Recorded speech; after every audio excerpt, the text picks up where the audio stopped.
देखिए, रूस के राष्ट्रपति पुतिन को अब यूक्रेन को हराने के लिए किसी भी हद तक जाना होगा और वो किसी भी हद तक पुतिन जा सकते हैं। दरअसल पुतिन ने बता दिया है कि जो बाइडेन और जेलेंस्की जहां सोचना खत्म करते हैं वहां से उनका दिमाग दौड़ने लगता है।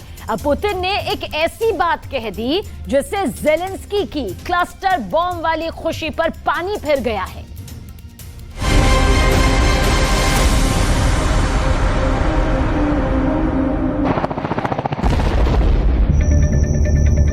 पुतिन अंतर्यामी है। पुतिन सब जानते हैं।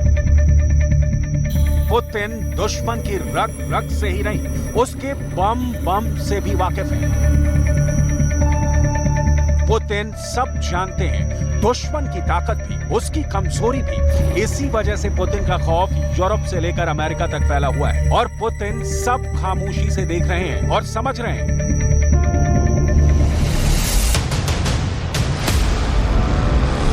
ये दावा खुद पुतिन का है। पुतिन ने यूक्रेन युद्ध को लेकर जेलेंस्की से लेकर बाइडेन तक सबकी बम वाली कुंडली खंगाल ली है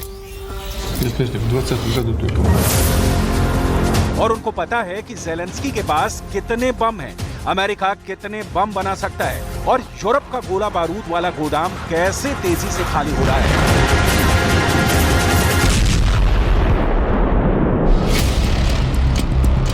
पुतिन ने यूक्रेन को अमेरिका से क्लस्टर बम मिलने की रिपोर्ट के बाद जो इंटरव्यू दिया है, उसकी बातों को बहुत गौर से समझिएगा। आपको यूक्रेन युद्ध को लेकर पुतिन की चालाकी की एक छोटी सी मिसाल मिल जाएगी।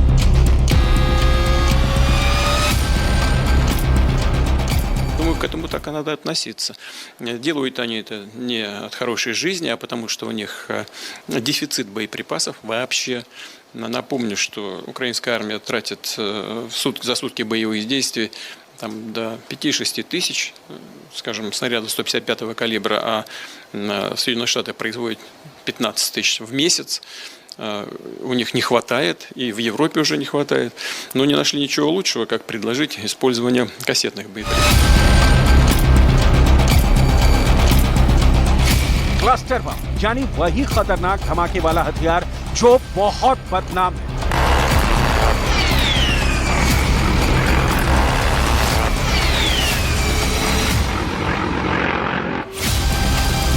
आधी दुनिया जिससे नफरत करती है, लेकिन अब वही क्लस्टर बम देना जेलेंस्की से ज्यादा अमेरिका और यूरोप की मजबूरी बन गया है।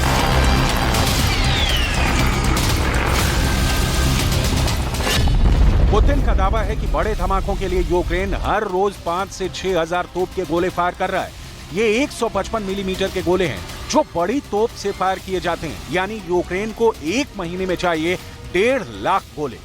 पुतिन के मुताबिक अमेरिका पूरे महीने में ऐसे सिर्फ 15,000 गोले बनाता है। ऐसे में वो यूक्रेन की डिमांड कैसे पूरी कर सकता है?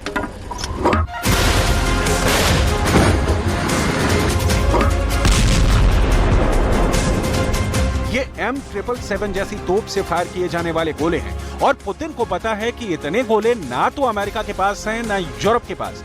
इसीलिए वो जेलेंस्की को क्लस्टर बम देकर तबाही वाली डिमांड पूरी करना चाहता है।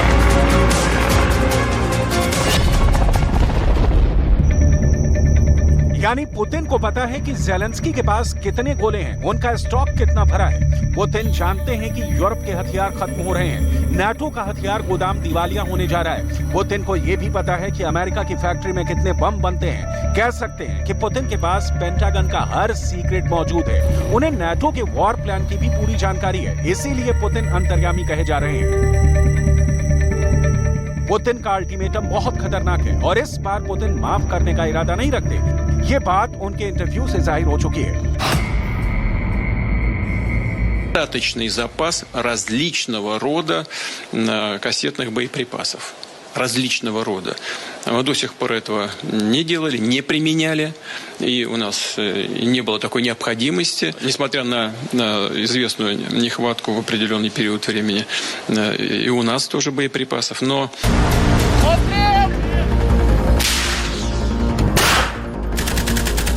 पुतिन के सामने अचानक कई चैलेंज आए हैं। इसमें जेलेंस्की का काउंटर अटैक भी है, बखमूत को दोबारा हासिल करने का जेलेंस्की का इरादा भी है और अब तो क्राइमिया ब्रिज पर हुए हमले के बाद पुतिन बहुत ज्यादा गुस्साए हुए हैं। ऐसे में क्लस्टर बम वाली डील को लेकर पुतिन नाटो से बहुत ज्यादा चिढ़ गए हैं। क्लस्टर बम ऐसे लॉन्च होता है और फिर अपने टारगेट के ऊपर ऐसे फटता है। बड़े बड़े धमाकों के बीच यूक्रेन के युद्ध में क्लस्टर बम की एंट्री हो चुकी है। इसकी बड़ी वजह समझने के लिए आपको क्लस्टर बम को समझना होगा। ये एक ऐसा बम होता है जिसके अंदर सैकड़ों छोटे छोटे बम होते हैं। ये अपने टारगेट के ऊपर एक निश्चित ऊंचाई पर खुल जाता है और उसमें से फिर लॉन्च होते हैं सैकड़ों मौत बरसाने वाले बम, जो क्लस्टर की तरह अपने टारगेट पर टूट पड़ते हैं। इनमें से कई बम फटते हैं तो कई बिना फटे जमीन पर रह जाते हैं और यही वजह है कि युद्ध खत्म होने के बाद ये लावारिस बम आम लोगों के लिए खतरा बन जाते हैं। इसीलिए दुनिया में क्लस्टर बम के खिलाफ एक आम राय है। हालांकि जो अमेरिका क्लस्टर बम का विरोधी है वही अब यूक्रेन को ये बम सप्लाई कर रहा है।